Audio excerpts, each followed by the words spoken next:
Saya masih mengenakan seragam ketika ayah saya mengatakan bahwa kaki saya tidak berharga 75 juta rupiah. Dokter baru saja mengucapkan kata disabilitas, bukan sebagai ancaman, melainkan sebagai fakta jika operasi tidak segera dilakukan. Ponsel saya tempelkan ke telinga. Sepatu bot saya baru terlepas setengah. Lutut saya bengkak begitu parah hingga kain celana terasa sesak. Di ujung telepon, ibu saya menghela napas. Adik perempuan saya tertawa, dan ayah saya berkata dengan tenang, hampir ramah. Sayang, kami baru saja membeli kapal pesiar kecil. Ini bukan waktu yang tepat. Itulah saat ketika sesuatu di dalam diri saya menjadi sunyi. Saya sedang bertugas 2 jam dari rumah ketika kecelakaan itu terjadi, dalam latihan rutin yang seharusnya membosankan. Kami sudah melakukannya puluhan kali sebelumnya. Bergerak di bawah beban dengan kecepatan terkendali.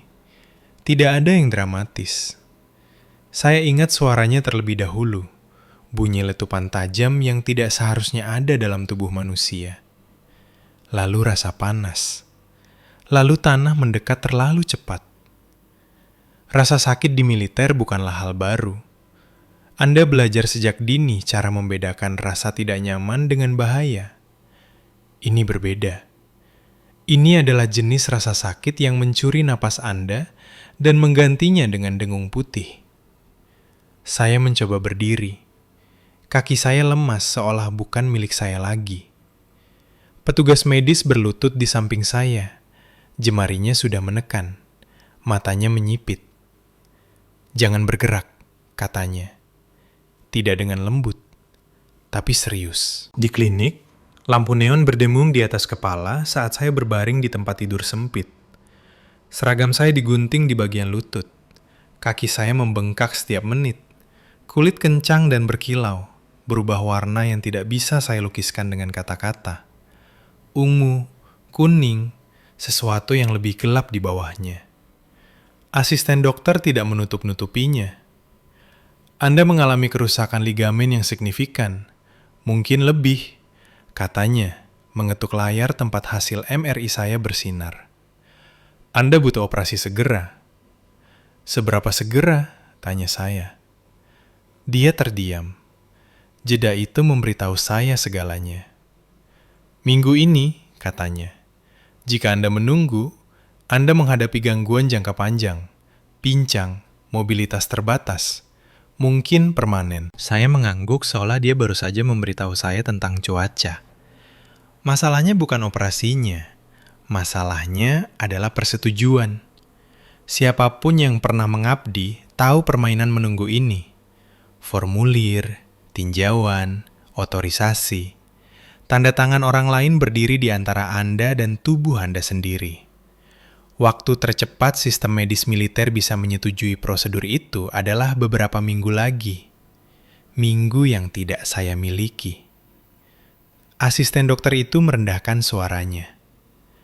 Jika Anda bisa melakukannya di luar pangkalan, katanya hati-hati. Anda harus melakukannya. Berapa biayanya? Tanya saya. Dia menuliskan angka di secari kertas dan menggesernya di atas nampan. Itu hanyalah biaya di muka, uang muka untuk bisa berjalan normal kembali. Malam itu, saya duduk di tepi tempat tidur asrama. Kaki saya dibalut kain kasa tebal, sepatu bot saya di lantai seperti cangkang yang ditinggalkan. Di sekitar saya, barak militer riuh dengan tawa, musik, seseorang berteriak karena video game. Kehidupan terus berjalan. Saya menatap ponsel saya cukup lama sebelum menelpon rumah. Ayah saya menjawab pada dering ketiga. "Halo jagoan," katanya, ceria, terganggu. Saya bisa mendengar suara logam di latar belakang, peralatan, atau mungkin televisi. "Yah," kata saya. Suara saya terdengar lebih stabil daripada perasaan saya. "Saya cedera, cukup parah." Dia mendengarkan saat saya menjelaskan. Saya menyampaikannya secara klinis. Cedera, operasi, garis waktu, biaya. Saya katakan padanya saya akan membayarnya kembali. Saya katakan padanya saya hanya butuh bantuan sekarang. Ada keheningan, lalu suara yang akrab, hembusan napas yang selalu dia buat sebelum berkata tidak. "Kami baru saja membeli kapal itu," katanya. "Kamu tahu kan, waktunya sangat buruk?" Saya memejamkan mata. "Ini kaki saya ya," kata saya. "Jika saya tidak melakukan ini, saya mungkin tidak bisa berjalan normal lagi." "Ya," jawabnya, "kamu masih muda. Kamu akan beradaptasi." Ibu saya mengangkat telepon paralel. Dia selalu melakukan itu ketika keadaan menjadi tidak nyaman. "Sayang," katanya lembut, "mungkin ini sebuah pelajaran. Kamu memilih karir ini. Kamu memilih risikonya. Kaki pincang akan mengajarkan tanggung jawab." Tambahnya, seolah dia sedang berbicara tentang surat tilang parkir. Kemudian suara adik perempuan saya menyela, cerah dan geli. "Santai saja," katanya. "Kamu selalu bisa menyelesaikan masalah. Kamu kan yang paling kuat, ingat." Dia tertawa. Benar-benar tertawa. Saya menunduk melihat kaki saya, melihat darah merembes melalui kain kasa, menodai warna putih bersih menjadi sesuatu yang buruk dan nyata. Saya teringat kata-kata dokter. Permanen. "Saya mengerti," kata saya. Dan saya benar-benar mengerti. Saya tidak menangis. Saya tidak mendebat. Saya menutup telepon dan duduk di sana dalam kebisingan barak, merasakan sesuatu di dalam diri saya menetap pada tempatnya. Dingin, jernih. 2 hari kemudian, saya kembali ke apartemen kecil saya di luar pangkalan, bergerak dengan krup. Setiap langkah menjadi pengingat akan apa yang sedang dipertaruhkan.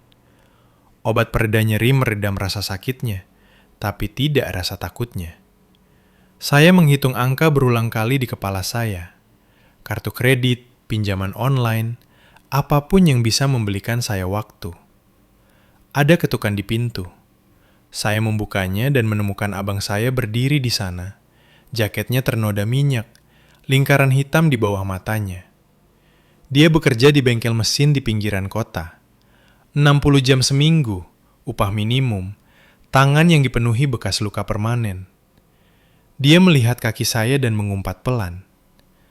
"Mereka tidak membantumu," katanya. Itu bukan pertanyaan.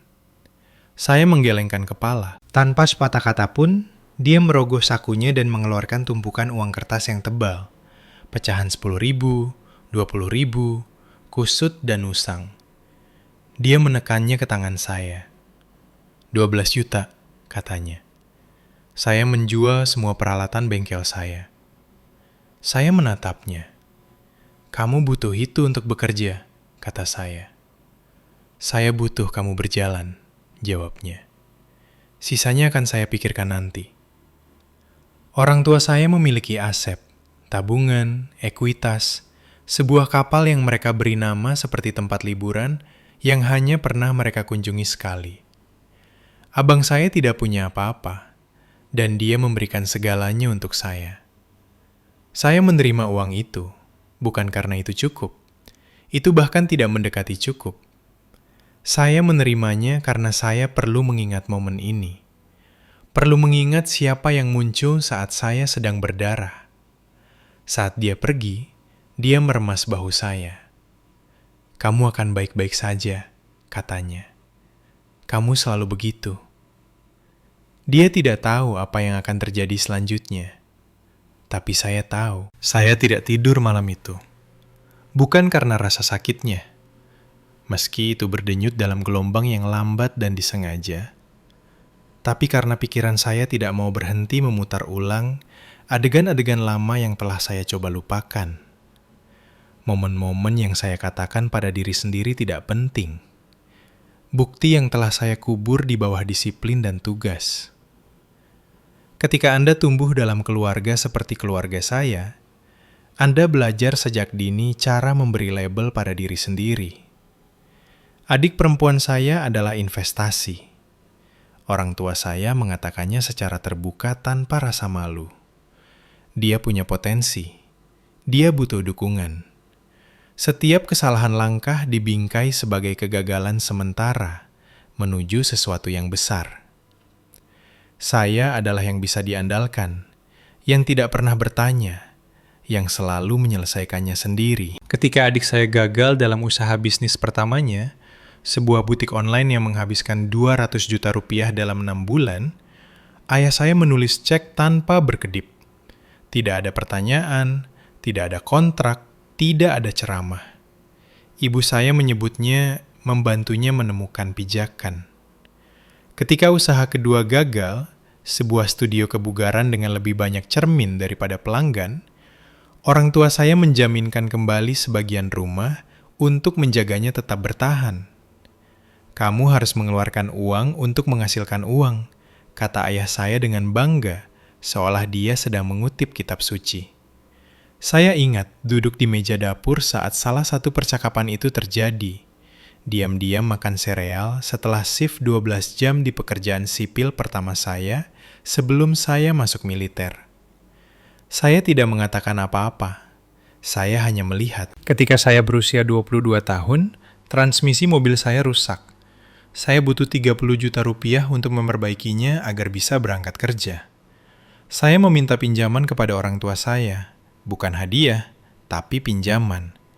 Mereka setuju dengan syarat. Ayah saya mencetak kontrak dari kantornya, termasuk bunga 5%. Ibu saya bersikeras agar kami membawanya ke notaris. Penting untuk bersikap formal, katanya. Itu membangun karakter. Selama 6 bulan, saya makan makanan kaleng dan berjalan kaki bermil-mil untuk menghemat bensin. Saya membayar mereka kembali lebih awal. Percaya, sungguh-sungguh percaya, bahwa tanggung jawab akan membuahkan rasa hormat. Ternyata tidak. Itu hanya menetapkan standar tentang seberapa banyak saya diharapkan untuk menanggung beban tanpa keluhan. Sekarang, duduk di apartemen saya dengan kaki diganjal bantal yang tidak serasi, pola itu akhirnya masuk akal. Ini bukan tentang uang, tidak pernah tentang uang. Mereka punya uang. Mereka hanya tidak memilikinya untuk saya. Keesokan paginya, saya menelpon rumah sakit militer lagi. Jawabannya belum berubah. Persetujuan masih tertunda. Garis waktu masih dalam peninjauan. Waktu yang tidak saya miliki. Saya menatap ponsel saya, pada daftar kontak, pada nomor-nomor yang tidak pernah ingin saya gunakan. Pemberi pinjaman cepat, pinjaman pribadi berbunga tinggi, jenis tempat yang tersenyum terlalu lebar dan berbicara terlalu lembut. Saya tetap pergi ke sana. Kantor itu berbau kopi murah dan keputusasaan. Pria di balik meja berbicara dalam kalimat yang tenang dan terlatih, sementara komputernya menghitung berapa banyak masa depan saya yang saya tukar untuk masa sekarang. Tingkat bunganya tidak masuk akal, jadwal pembayarannya kejam. Apakah Anda memahami persyaratannya? Tanyanya. Ya, kata saya. Saya menandatanganinya. Operasi dijadwalkan 2 hari kemudian. Pagi hari sebelum prosedur, saya berbaring di atas berangkar, menatap ubin langit-langit, menghitung retakan seolah-olah mereka mungkin memberitahu saya sesuatu yang penting. Seorang perawat menyesuaikan infus saya. Dokter anestesi meminta saya menghitung mundur. Saat dunia memudar, saya memikirkan suara ayah saya. Kami baru saja membeli kapal. Ketika saya bangun, kaki saya dibalut berlapis-lapis perban dan logam. Rasa sakitnya tajam, tapi bersih. Seolah-olah ada sesuatu yang akhirnya diperbaiki. Ahli bedah datang kemudian dan mengonfirmasi apa yang sudah saya rasakan. Kami melakukannya tepat waktu, katanya. Anda akan pulih sepenuhnya jika Anda mengikuti rehabilitasi. Rasa lega mengalir dalam diri saya begitu cepat hingga hampir terasa sakit. Namun, pemulihan tidak datang dengan kemurahan hati finansial. Pembayaran pinjaman pertama jatuh tempo dalam 3 hari. Saya memeriksa rekening bank saya. Hanya ada sisa 700.000 rupiah. Gaji saya baru akan masuk seminggu lagi. Saya mulai melakukan perhitungan yang tidak masuk akal. Memindahkan angka-angka seolah mereka bisa bekerja sama secara ajaib. Saya mempertimbangkan untuk menjual plasma darah. Saya mempertimbangkan untuk menjual furniture. Saya mempertimbangkan hal-hal yang tidak saya banggakan. Dan kemudian saya teringat sesuatu yang kecil dan bodoh. Tanda terima di saku jaket saya dari pom bensin dekat apotik. Saya telah membeli sebotol air, beberapa biskuit, dan sebuah tiket undian berhadiah. Pembelian refleks, sebuah lelucon yang saya buat untuk diri sendiri saat menunggu obat pereda nyeri. Saya mengeluarkannya dan meratakannya di atas meja, membuka aplikasi di ponsel saya, membaca angkanya sekali, lalu lagi. Saya tidak berteriak, saya tidak tertawa. Saya hanya duduk di sana mendengarkan dengung kulkas, merasakan detak jantung saya melambat. Itu bukan jackpot utama yang masuk berita utama. Itu bukan kembang api, tapi itu cukup. Cukup untuk bernapas, cukup untuk berpikir, cukup untuk berhenti menjadi putus asa. Saya tidak memberitahu siapapun. Sebaliknya, saya menelepon seorang pengacara. Bukan jenis pengacara yang punya papan iklan dan lagu iklan. Jenis yang bekerja di gedung kaca di pusat kota dan memasang tarif per jam karena waktunya mahal karena suatu alasan. Ketika saya masuk ke kantornya dengan krup, saya terlihat seperti seseorang yang salah mengambil jalan dalam hidup. Dia tidak berkomentar, dia hanya mendengarkan. Saya ingin dua hal, kata saya setelah selesai menjelaskan. Saya ingin aset saya terlindungi, dan saya ingin memahami keuangan orang tua saya lebih baik daripada mereka sendiri. Dia mempelajari saya untuk waktu yang lama. Bagian kedua itu, katanya hati-hati, mengubah segalanya. Saya tahu, jawab saya. Itulah sebabnya saya di sini. Saat saya meninggalkan kantornya, ponsel saya bergetar. Pesan dari abang saya. Bagaimana kakimu? Saya mengetik balik. Mulai membaik, terima kasih lagi. Dia membalas dengan emoji jempol dan lelucon tentang meminjam kruk saya jika lututnya bermasalah. Dia tidak tahu apa yang akan saya lakukan, dan saya belum siap memberitahu dia. Urusan administrasi memakan waktu lebih lama daripada rasa sakitnya. Itu mengejutkan saya. Saya mengira pemulihan fisik akan menjadi bagian yang sulit.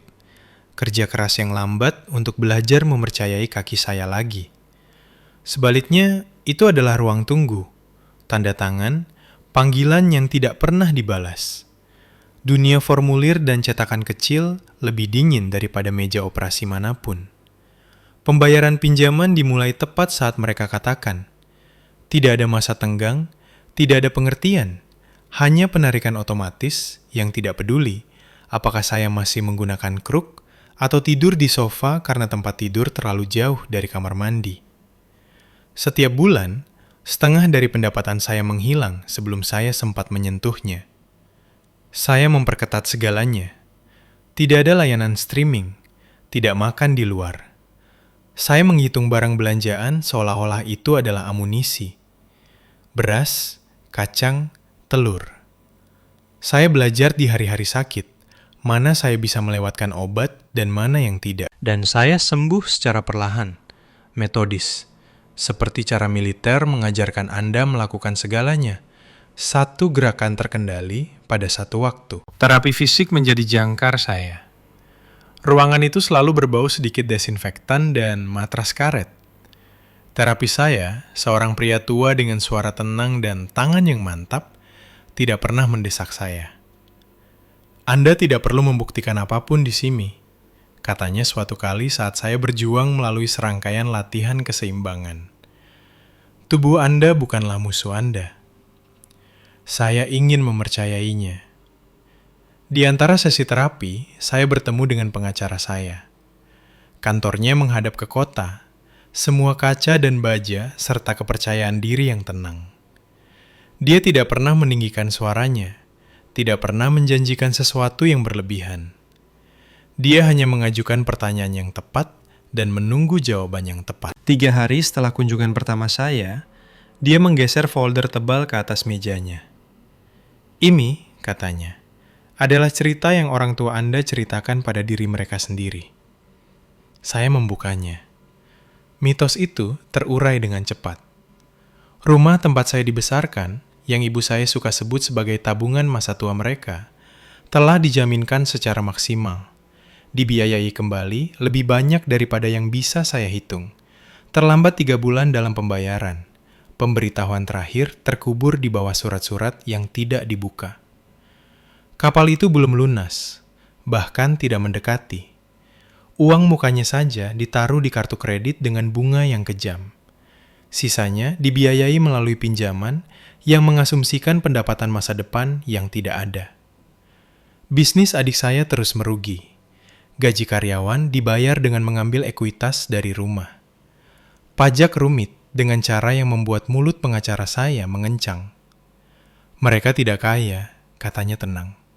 Mereka hanya berpura-pura. Saya menatap angka-angka itu sampai mereka kabur. Mereka menolak memberi saya 75 juta rupiah untuk menyelamatkan kaki saya, sementara membakar ratusan juta rupiah untuk menjaga penampilan. Kejam adalah satu hal, ini adalah sesuatu yang lain. Bisakah kita melindungi Anda dari ini? Tanya pengacara saya. Melindungi aset Anda sehingga Anda tidak terpapar ketika ini runtuh. Saya menutup folder itu. Tidak, kata saya. Saya tidak ingin lari dari utang mereka. Dia mengangkat alis. Saya ingin memilikinya. Itulah saat rencana itu menjadi nyata. Kami bergerak cepat setelah itu. Efisien, diam-diam. Sebuah perusahaan dibentuk, sebuah nama dipilih yang tidak berarti apa-apa, sekaligus berarti segalanya pada saat yang sama. Tidak ada koneksi keluarga, tidak ada identitas pribadi, hanya sebuah cangkang yang bersih. Melalui perusahaan itu, kami mendekati lembaga-lembaga yang memegang utang orang tua saya. Bank tidak menyukai pinjaman macet. Mereka menyukai pembukuan yang bersih, dan mereka akan menukar yang satu dengan yang lain lebih cepat daripada yang disadari kebanyakan orang. Saya membeli utang mereka dengan harga kurang dari nilainya. Bukan karena keserakahan, tapi karena kejernihan. Dalam waktu 48 jam, saya berubah dari putri yang mereka abaikan menjadi entitas yang memiliki rumah mereka, pinjaman mereka, rasa stabilitas mereka yang rapuh. Mereka tidak tahu. Itu adalah bagian tersulit, untuk duduk dengan pengetahuan bahwa jika saya berjalan ke ruang tamu mereka dan memberitahu mereka yang sebenarnya, mereka tidak akan pernah menandatangani apa yang akan mereka tandatangani. Mereka akan menangis, mereka akan memohon, mereka akan menulis ulang sejarah. Jadi, saya tidak pergi sebagai putri mereka. Saya pergi sebagai sebuah peluang. Seorang perantara menghubungi atas nama perusahaan saya.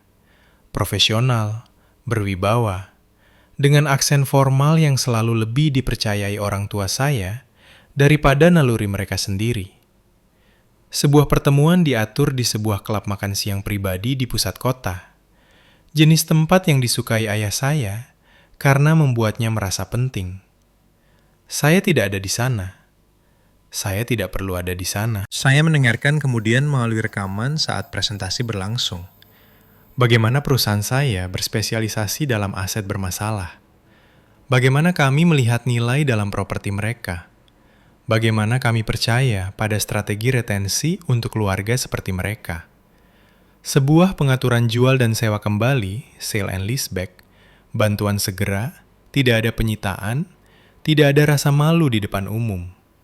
Mereka bisa tetap tinggal di rumah itu, mempertahankan gaya hidup mereka, bahkan menerima sedikit kredit untuk menstabilkan operasi. Ayah saya setuju. Saya bisa mendengarnya dalam suaranya. Ibu saya mengajukan pertanyaan hati-hati, tapi hanya tentang penampilan, bukan persyaratan. Adik saya berbicara tentang ekspansi. Kontraknya panjang, 50 halaman, padat.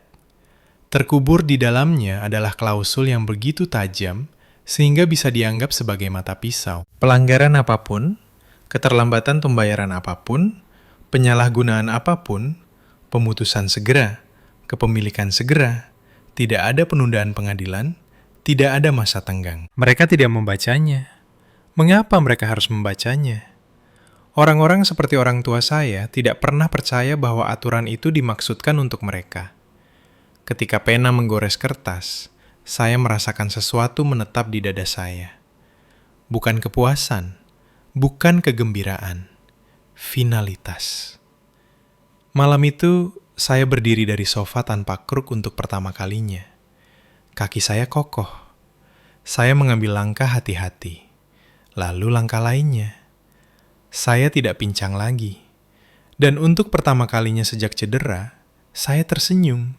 Bukan karena saya menang, tapi karena saya akhirnya bisa berdiri sendiri. Mereka masih mengira saya adalah putri yang akan menyelesaikan masalahnya sendiri. Mereka tidak tahu apa yang baru saja mereka berikan kepada saya. Saya tidak terburu-buru melakukan langkah berikutnya. Itulah disiplin yang telah ditanamkan militer kepada saya. Bergerak dengan niat, bukan dorongan hati.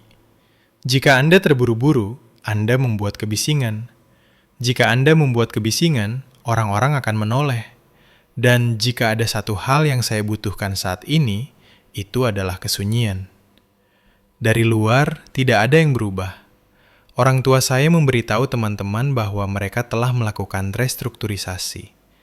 Mereka menggunakan kata-kata seperti cerdas dan strategis di pesta makan malam.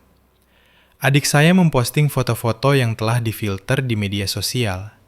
Gelas sampanye, gelang baru yang memantulkan cahaya, diberi keterangan dengan afirmasi samar tentang keselarasan dan kelimpahan. Mereka terlihat lebih ringan, lega, bahkan sombong. Mereka tidak tahu bahwa mereka hanyalah penyewa. Saya mengamati dari kejauhan, membangun kembali tubuh saya, sementara mereka membangun kembali ilusi mereka. Terapi fisik berlanjut dari papan keseimbangan ke pita resistensi, dari langkah hati-hati ke lunge terkendali. Terapi saya mengangguk setuju, lalu mendorong lebih keras. Anda lebih kuat dari sebelumnya, katanya suatu sore. Cedera itu memaksa Anda memperbaiki hal-hal yang bahkan tidak Anda ketahui bermasalah. Saya mengerti apa maksudnya. Rasa sakit jika dihadapi tidak hanya sembuh. Ia melakukan kalibrasi ulang. Secara finansial, prinsip yang sama berlaku. Begitu saya memiliki utang itu, angka-angka itu berhenti menjadi menakutkan. Mereka menjadi alat. Saya tahu persis kapan pembayaran jatuh tempo, berapa marginnya, betapa rapuhnya situasi orang tua saya di bawah permukaan. Keyakinan dan kerapuhan memiliki suara. Suaranya sunyi, seperti kaca di bawah tekanan. Tanda pertama datang ketika ayah saya menelpon beberapa minggu setelah kesepakatan ditutup. Nadanya santai, terlatih. "Hei," katanya. "Cuma mengecek kabar, sudah lama tidak mendengar suaramu." Saya menjaga suara saya tetap netral. Saya sedang dalam masa pemulihan. "Benar-benar," katanya cepat. "Bagus, itu bagus." Jeda lalu hampir sebagai tambahan. "Kami sedang sibuk, pertemuan, perubahan besar." "Saya senang mendengarnya," jawab saya. Dia menunggu lebih banyak lagi, pujian atau rasa ingin tahu. Ketika itu tidak datang, dia berdeham dan mengakhiri panggilan. Saya meletakkan ponsel dan menulis tanggal di kalender saya. Orang-orang seperti ayah saya butuh saksi. Ketika Anda berhenti mencerminkan versi diri mereka kembali kepada mereka, mereka menjadi gelisah. Mereka mulai membuat kesalahan. Perantara, yang masih menjadi satu-satunya titik kontak mereka dengan perusahaan saya, mengirimkan ringkasan kepatuhan bulanan. Bersih, sopan, membosankan. Orang tua saya membacanya sekilas, saya yakin. Mereka selalu membaca sekilas hal-hal yang penting. Biaya keterlambatan digarisbawahi dengan huruf tebal. Klausul penggunaan dijelaskan dengan bahasa yang jelas. Mereka mengangguk, tersenyum, berasumsi bahwa pengecualian akan dibuat. Hari perayaan keluarga besar mendekat, dan bersamaan dengan itu, pertunjukan tahunan. Liburan itu sakral di keluarga saya, bukan karena rasa syukur, tapi karena presentasi. Meja harus sempurna, makanan harus berlebihan, cerita-cerita harus sudah dilatih. Itu adalah satu hari dalam setahun, Orang tua saya bisa membuktikan kepada diri mereka sendiri dan orang lain bahwa mereka sukses. Tahun ini tidak berbeda. Adik saya datang lebih awal, dengan pakaian baru yang mahal, berbicara keras tentang investor dan ekspansi. Anggur mengalir bebas, botol-botol dibeli dengan lini kredit yang tidak mereka sadari sudah mulai diperketat. Ayah saya memotong daging panggang seperti yang selalu dia lakukan, lambat dan seremonial, seolah tindakan itu sendiri mengukuhkan otoritasnya. Dia menatap saya di ujung meja. Postur saya tegak, kaki saya stabil. "Kamu sudah berjalan lebih baik," katanya. Itu bukan pertanyaan, tapi pengamatan. "Ya," jawab saya. Dia mengangguk puas, seolah-olah kesembuhan itu memang sudah seharusnya terjadi. Seolah-olah penolakannya tidak pernah ada. Pada satu titik, adik saya mengangkat gelasnya. "Ini untuk bekerja dengan mitra yang menghargai nilai kita," katanya. "Tidak seperti bank-bank yang hanya fokus pada angka." Tawa menyusul. Kesepakatan, kebanggaan. Saya menyesap air putih saya dan tidak mengatakan apa-apa. Mereka merayakan dengan uang yang saya kendalikan di rumah, yang saya miliki, sambil memberi selamat kepada diri mereka sendiri karena telah mengakali sistem yang tidak pernah mereka pahami. Itu hampir mengesankan. 3 minggu kemudian, pelanggaran pertama terjadi. Itu tidak dramatis, tidak pernah dramatis. Sebuah pembayaran telah dijadwalkan, sistem mengirimkan pengingat, email tidak dibaca. Ayah saya mencoba memprosesnya secara online larut malam, berasumsi bahwa itu berhasil, dan pergi tidur dengan perasaan puas. Ternyata tidak. Pada saat dia menyadari kesalahan itu keesokan paginya, sudah terlambat. Klausul itu tidak peduli dengan niat. Ia tidak peduli dengan alasan. Ia peduli pada stempel waktu. Pukul 12.01 pagi, sewa diputus. Pukul 8 pagi, surat pemberitahuan diajukan. Saya melihat konfirmasi muncul di layar saya, bersih dan tidak bisa dibatalkan. Kemudian, saya menjadwalkan pertemuan. Perantara membingkainya sebagai tinjauan kepatuhan rutin. Orang tua saya datang dengan kesal, bukan khawatir. Mereka terlambat 20 menit, mengeluh tentang kemacetan, menuntut kopi. "Di mana mitra seniornya?" tanya ayah saya jengkel. "Kami tidak punya waktu untuk staf junior." Saya sudah duduk ketika saya memutar kursi saya menghadap mereka. Untuk sesaat, mereka tidak mengenali saya. Kemudian senyum adik saya runtuh. Wajah ibu saya pucat pasi. Ayah saya menatap, mulutnya terbuka dan tertutup, mencari versi kenyataan di mana hal ini masuk akal. "Halo," kata saya dengan tenang. "Ibu, ayah." Keheningan menekan di sekitar kami, tebal dan berat. "Saya yang akan menangani ini," lanjut saya. "Saya pemiliknya." Kata-kata itu mendarat tepat di sasaran yang saya tuju. Ayah saya tersentak ke depan. Kemarahan berkilat panas dan seketika. "Ini lelucon." "Tidak," jawab saya. "Ini kontrak." Saya memaparkan semuanya slide demi slide. Pembelian utang, pembayaran yang terlewat, klausul yang tidak mereka baca. Ibu saya mulai menangis. Bukan air mata tenang yang dia gunakan di depan umum, tapi sesuatu yang mentah dan panik. "Kamu menipu kami," bisiknya. Saya menggelengkan kepala. "Kalian yang menandatanganinya." Petugas keamanan melangkah lebih dekat saat ayah saya meninggikan suara. Ancaman meluncur lebih cepat daripada yang bisa dia kendalikan. Dia mengatakan hal-hal yang tidak bisa dia tarik kembali. Dia menyebutkan akun-akun yang seharusnya tidak dia sebutkan. Saya mendengarkan. Ketika dia selesai, saya meletakkan satu dokumen di atas meja. "Saya sudah melaporkan itu," kata saya pelan. "Beberapa minggu yang lalu." Ruangan itu menjadi sunyi senyap. Di luar, udara terasa dingin dan bersih saat saya melangkah keluar. Saya menarik nafas dalam-dalam.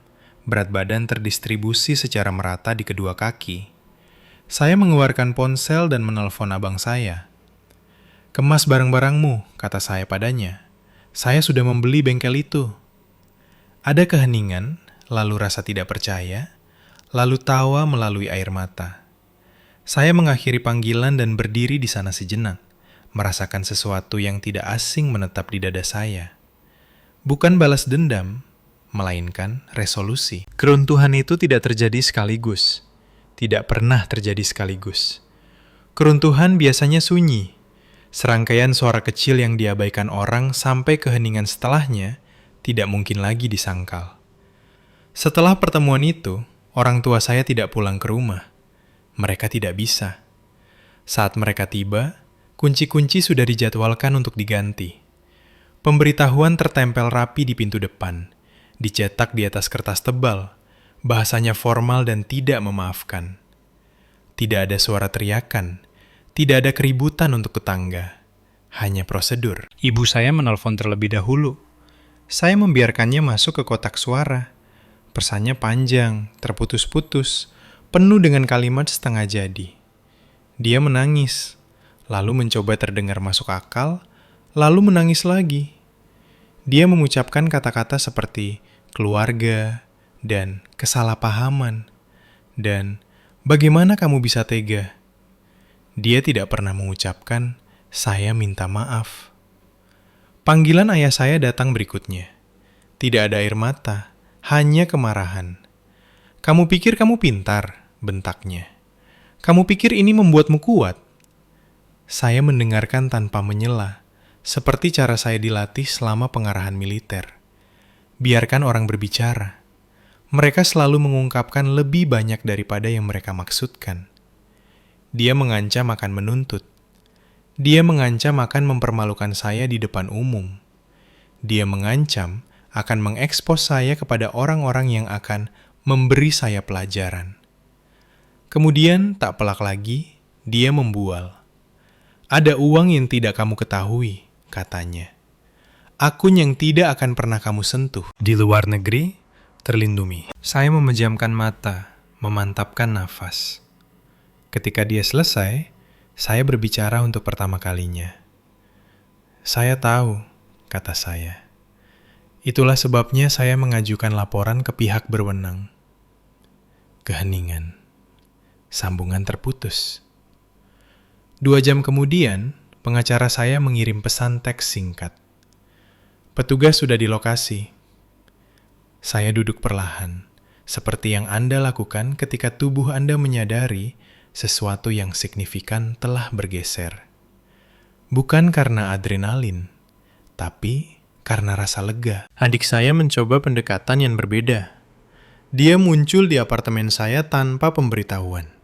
Riasan sempurna, mata memerah, secukupnya untuk terlihat simpatik. Dia mengetuk pintu seperti yang biasa dia lakukan ketika dia menginginkan sesuatu. Lembut, berirama, yakin saya akan membukanya. Saya tidak melakukannya. Dia berbicara melalui pintu. "Kamu tidak harus melakukan ini," katanya. "Kita bisa membicarakan sesuatu." Saya menyandarkan dahi ke kayu yang dingin, mendengarkan. "Kamu selalu melakukan ini," lanjutnya. "Kamu membawa segala sesuatunya terlalu jauh. Kamu membuat segalanya menjadi begitu ekstrim." Saya tertawa sekali, pelan. "Ekstrim," saya mengulangi. Seperti menolak 75 juta rupiah untuk operasi kaki, suaranya menajam. "Itu tidak adil." "Tidak," saya setuju. "Itu memang tidak pernah adil." Dia pergi setelah beberapa saat. Saya memperhatikannya melalui lubang intip. Sepatu hak tingginya berbunyi kesal di lorong. Ponsel sudah di tangannya. Menelpon orang lain untuk memperbaiki apa yang telah dia rusak. Malam itu, saya pergi berjalan-jalan. Tanpa kruk, tanpa penyangga, hanya kaki saya yang stabil di bawah saya, bergerak melewati udara sejuk dan dedaunan yang berguguran. Setiap langkah terasa disengaja, layak didapatkan. Saya memikirkan gadis saya dulu, yang menandatangani pinjaman dengan tangan gemetar karena tidak ada orang lain yang mau membantu, yang menelan kekecewaan dan menyebutnya sebagai kedewasaan. Saya memikirkan abang saya. Dia tiba di bengkel pagi itu dan menemukan namanya di pintu, bukan sebagai karyawan, tapi sebagai pemilik. Ekspresi wajahnya ketika saya memberitahunya bahwa dia tidak perlu lagi menjual peralatannya, itulah saat segalanya terasa sepadan. "Kamu tidak perlu melakukannya," katanya terus-menerus. "Saya tahu," saya katakan padanya, "tapi saya ingin melakukannya. Keluarga, saya telah belajar, bukanlah siapa yang membesarkan Anda. Itu adalah siapa yang menolak membiarkan Anda berdarah sendirian." Selama beberapa hari berikutnya, berita itu menyebar secara bertahap. Tetangga berbisik, teman-teman mengajukan pertanyaan hati-hati. Orang tua saya mencoba mengendalikan narasi, tetapi narasi runtuh di bawah bukti. Akun-akun dibekukan, penyelidikan dibuka. Rumah itu, rumah saya sekarang, hening, kosong dari kehidupan yang telah dikurasi orang tua saya dengan begitu hati-hati. Saya tidak merasa menang. Saya merasa sesuatu yang lebih tenang, lebih bersih. Mereka tidak dihancurkan oleh saya. Mereka dihancurkan oleh kesombongan mereka sendiri. Kepastian mereka bahwa aturan hanya ada untuk orang lain. Yang saya lakukan hanyalah berhenti melindungi mereka dari konsekuensi perbuatan mereka sendiri. Suatu sore, saat saya menyelesaikan sesi terapi dan melangkah keluar ke bawah sinar matahari, terapi saya memanggil saya. "Anda berjalan seperti seseorang yang mempercayai dirinya sendiri lagi," katanya. Saya tersenyum. "Memang begitu," jawab saya. Rumah itu tetap kosong lebih lama dari yang saya duga. Saya pikir akan ada keributan, pengacara, tuduhan, adegan publik. Sebaliknya, ada keheningan aneh yang menyelimuti segalanya seperti debu setelah sebuah bangunan runtuh. Orang tua saya menghilang dari rutinitas lama mereka. Klub makan siang membatalkan keanggotaan mereka. Dermaga menetapkan kembali tempat sandar kapal mereka. Teman-teman berhenti menelpon, tidak yakin sisi mana dari cerita yang seharusnya mereka percayai. Keheningan itu memberitahu saya lebih banyak daripada argumen apapun. Saya fokus pada pemulihan saya. Bukan hanya fisik, tapi internal. Jenis pemulihan yang tidak muncul di pemindaian atau bagan. Saya kembali bertugas, secara bertahap mengikuti protokol, mendapatkan kembali kepercayaan dengan cara yang benar. Komandan saya tidak mengajukan pertanyaan. Dia tidak perlu bertanya. Dia melihat cara saya bergerak, cara saya membawa diri, dan mengangguk sekali. "Kamu sudah baik," katanya. "Berpikiran jernih." Saya memang begitu. Suatu malam, saya dan abang saya menutup bengkel bersama. Tempat itu berbau minyak, logam, dan cat segar. Dia telah mengecat ulang dindingnya sendiri, menggantung perawatan yang telah dia ganti satu persatu. Ada kebanggaan dalam gerakannya sekarang. Keringanan yang belum pernah saya lihat sebelumnya. "Mereka mampir," katanya santai, menyikat tangannya dengan lap. Saya sempat terdiam. "Siapa?" "Ibu dan bapak," jawabnya. "Mereka tidak masuk, cuma berdiri di seberang jalan sebentar." Saya langsung membayangkannya. Postur kaku ayah saya, tangan ibu saya yang mengepal terlalu erat. Bangunan yang tidak pernah mereka perhatikan sebelumnya karena tidak sesuai dengan definisi sukses mereka. "Apa yang mereka inginkan?" tanya saya.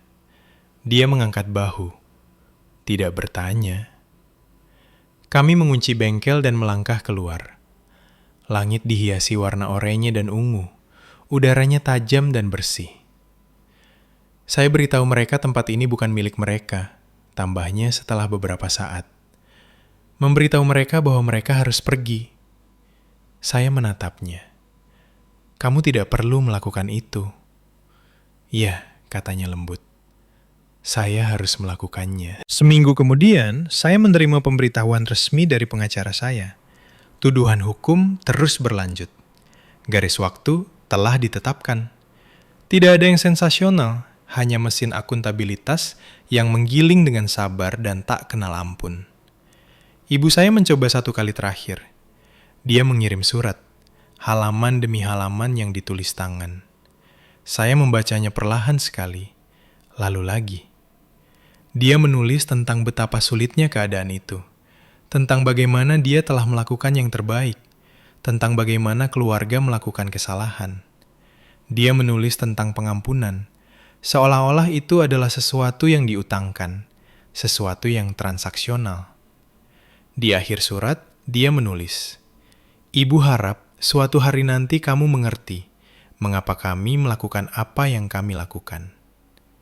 Saya melipat surat itu dan memasukkannya kembali ke dalam amplop.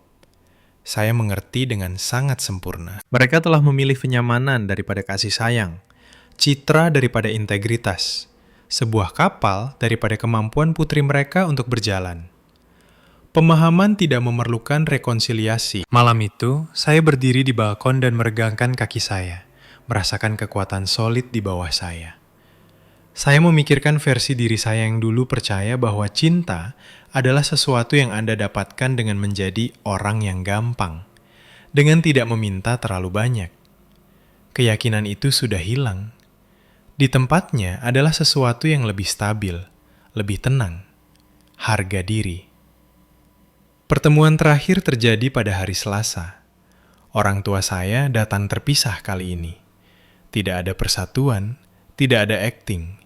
Hanya 2 orang yang menanggung beban keputusan mereka sendiri. Ayah saya tidak menatap saya ketika saya memasuki ruangan. Ibu saya menatap, lalu memalingkan muka. Pengacara meninjau persyaratan, hasil, dan konsekuensi. Tidak ada drama lagi yang tersisa. Ketika selesai, ayah saya akhirnya berbicara. "Kamu tidak harus menghancurkan kami," katanya parau. Saya menatap matanya dengan datar dan tenang. "Saya tidak menghancurkan kalian," jawab saya. "Saya hanya berhenti menyelamatkan kalian." Dia tersentak seolah terpukul. Di luar, udara terasa segar. Musim gugur telah mendalam sementara saya tidak memperhatikannya. Dedaunan berderak di bawah kaki saat saya berjalan ke mobil saya. Setiap langkah terasa pasti, tidak terputus. Saya memikirkan malam ketika saya duduk berdarah menembus kain kasa, ponsel menempel di telinga, diberitahu bahwa itu bukan waktu yang tepat.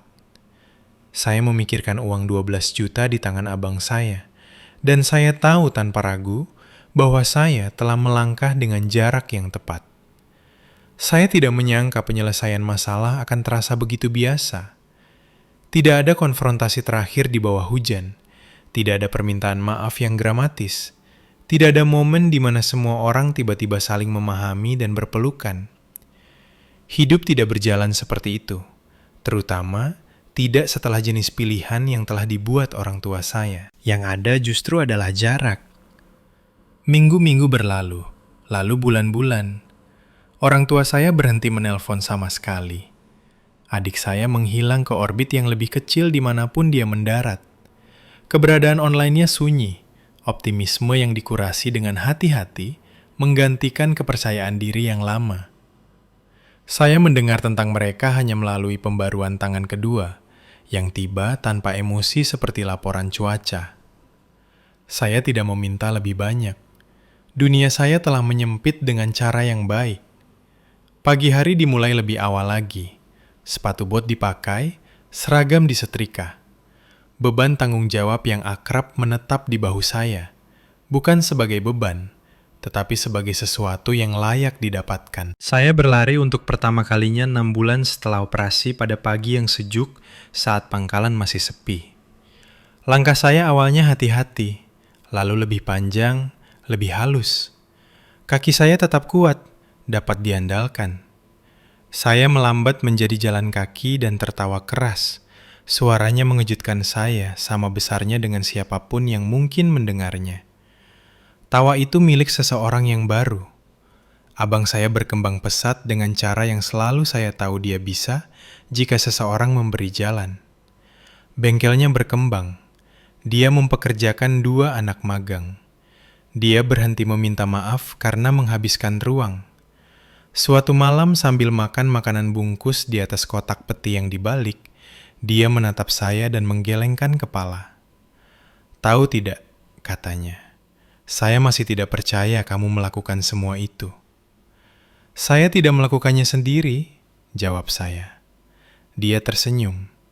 "Tidak, tapi kamulah yang menyelesaikannya. Itu lebih berarti daripada yang dia tahu."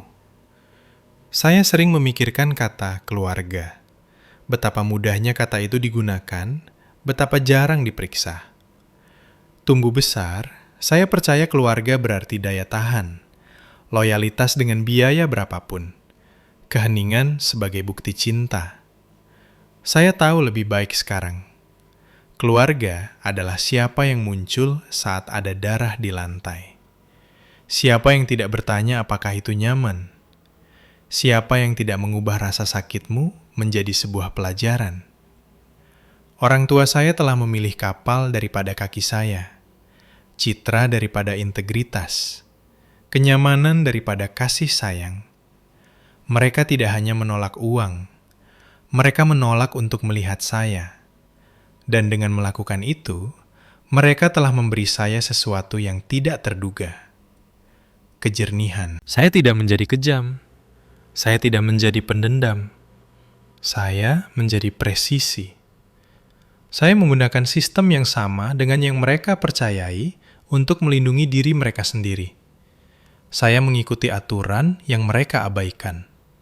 Saya membiarkan konsekuensi melakukan apa yang tidak pernah bisa dilakukan oleh argumen. Beberapa orang akan mengatakan saya bertindak terlalu jauh. Mungkin mereka benar dari sudut pandang mereka yang tidak pernah diberitahu bahwa penderitaan mereka tidak nyaman. Dari mereka yang tidak pernah harus memilih antara martabat dan kelangsungan hidup. Tapi inilah yang saya tahu. Saya bisa berjalan tanpa rasa sakit. Saya bisa tidur tanpa rasa dendam.